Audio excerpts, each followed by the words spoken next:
Yo, yo, yo, yo, yo. What's good? What's good? NBA YouTube. It's your boy Ross.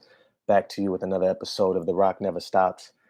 Today, we will be doing a video on the Denver Nuggets. This is a part of a series called My Favorite Thing About Your Favorite NBA Team, headed into the 21-22 NBA season.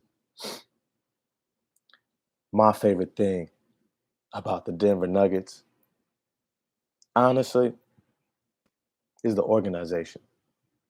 The organization. Straight up. I trust them. And there's very few organizations that I can say that about. I trust the moves that they make. I heard a stat yesterday that the Denver Nuggets are one of, I want to say, no, the only team, I believe, in the Western Conference that has finished in the top three over the last 4 seasons, I believe. No, the top four over the last 3 seasons. Each year. Each year. And the only one whose top three players they drafted. I'm going to give you a brief history around the Denver Nuggets just so you can kind of understand just what I'm talking about. You really have to go back to Masai Ujiri. Masai Ujiri, he was really, he was a highly touted front office individual when he took over the general manager position for the Denver Nuggets. The moment he did, you could tell he had a clear vision. He knew exactly where he wanted to go. And the moves that he was making on this roster, at first people would question, but then people would see it unfold. And even though the Toronto Raptors fleeced him from Denver, it was like, yo, we gonna give you all the control you need to do what you're doing over there. Take us to the mountaintop. And he did. But Denver didn't forget the lessons they learned from this brother. They didn't forget. You saw excellent moves. Excellent moves. People have to remember, Yusuf Nurkic, who's now in Portland, was drafted way ahead of Nikola Jokic in the same draft. In the same draft. And as they're developing as rookies, Denver begins to see the talent on both sides. Yusuf Nurkic is a starting NBA center, hands down. I think he's better than Steven Adams. I think he's better than many of the starting centers that the NBA has to offer today. He's probably middle of the pack, which is really good.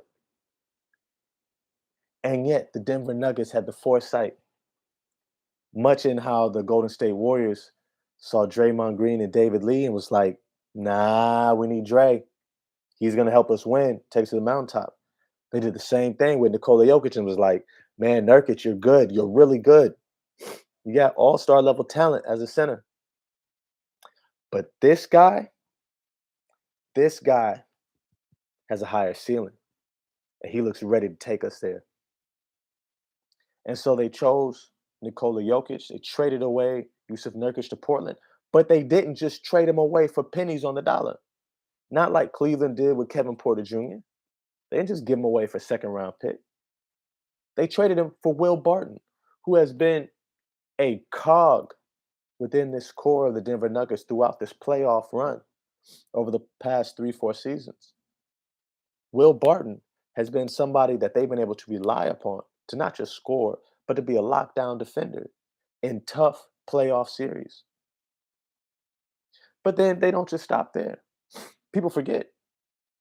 Not too long ago, when Jamal Murray was drafted, they also grabbed somebody else by the name of Malik Beasley. Malik Beasley was a draft pick that they saw in advance. Yo, this guy is good. So is Jamal Murray. So is Jamal Murray. And they had to make a choice.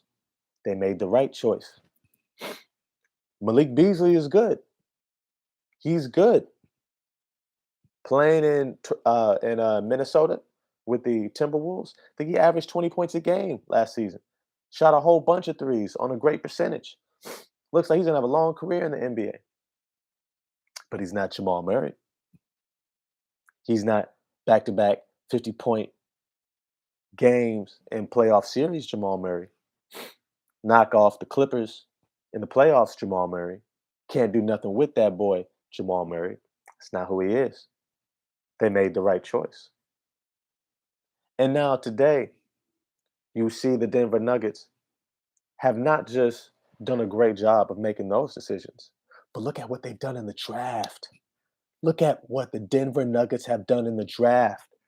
Yo, straight up, aside from getting Jamal Murray and Nikola Jokic, yo, yo, they got PJ Dozier, Facu Campazzo, Monte Morris, Michael Porter Mother freaking Jr., who just got that max deal. And that's another thing I'm gonna talk about. How they give out these max deals. So smart. So smart. Y'all don't even, I'm gonna break that down to you in a moment. They grab Bol. They grab my man out of Arizona, um, Zeke Najai. Yo, people really are sleeping on this dude. He had a rough summer league, I'll give you that. But my man's is nice. My man's is nice. He looked real good last season. They grabbed Marcus Howard. I believe he played for I want to say Stanford. Stanford last year, a couple years ago. Looked great. Looked great. Then you look at their other draft picks. They grab my man Nashawn Highland, known as Bones Highland. Yo, got a nickname like Bones Highland. Was probably the best shooter coming out of this draft. Playing the point guard position, 6'3", long arms, great handle. Like Jamal Murray with more of a floor game as a point guard. Not Jamal Murray, Jamal Crawford with a better floor game as a point guard. And so you look at the talent that Denver has amassed there. But then let's go even further. The roster construction. The roster construction.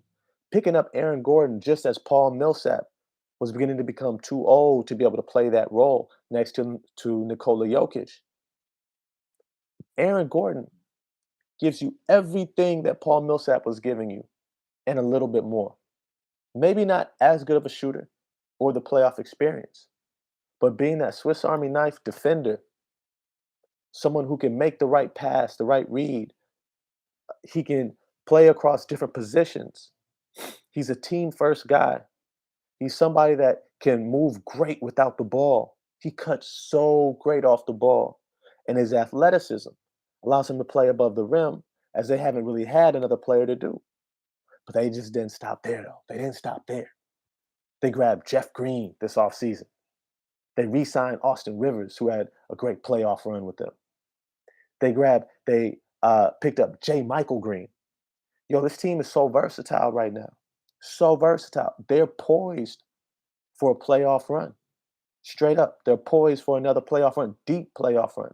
I see them finishing once again, top 3 or 4 seed in the West, maybe even top 3. This is without Jamal Murray. Without Jamal Murray, they've set themselves up to allow that man to rest and get his legs back under him. I don't think he's going to really come back until like March, going into April, so that they can really make sure that when he comes back, he's ready to go for the playoffs, for a deep run. And even then, I think he's going to be the third option. He's going to be a third or fourth option. They're not going to ask him to come in and be the past few years Jamal Murray dropped 50 points. No, no, no. Make the right plays. Keep it simple. Play make a little bit. Get your jumper off. But we got other guys who can carry the load. You got Jokic, the MVP. You got MPJ, the likely most improved player of the year. Likely going to be an all-star, Michael Porter Jr. And then how they set up these contracts. Boy, it's like bowling out there. They're like, set up those pins. Yaka. And they roll it down there. Da, they knock it out. You know what I'm talking? You may not know what I'm talking about. When they give out a max contract, it's built upon the current contract and what they can elevate it or escalate it to in the bargaining agreement based upon what you're already making. So in other words, if you're only making 4 million a year, how they give you the max is based on that 4 million a year, so they can amplify it based on that. But if you have a slowly ascending contract, right? You got 4 million one year, then you're gonna make 6 million the next year. Then whatever max contract they give is gonna be amplified from 6 million, and so on and so forth.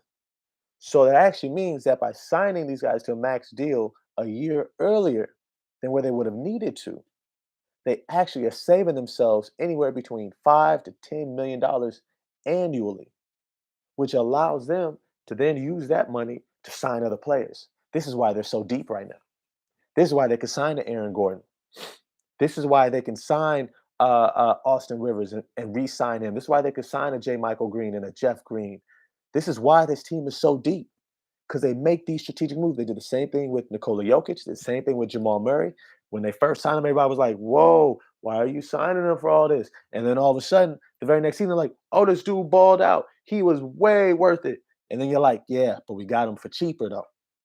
We gave him that security of a max deal, showed him that we're committed to him, but we gave it to him a year early so we could save that money on the back end, so we can make these other moves. This is why the Denver Nuggets keep winning. And this is my favorite thing about this squad. I can trust this front office. The moves they're making, I trust it.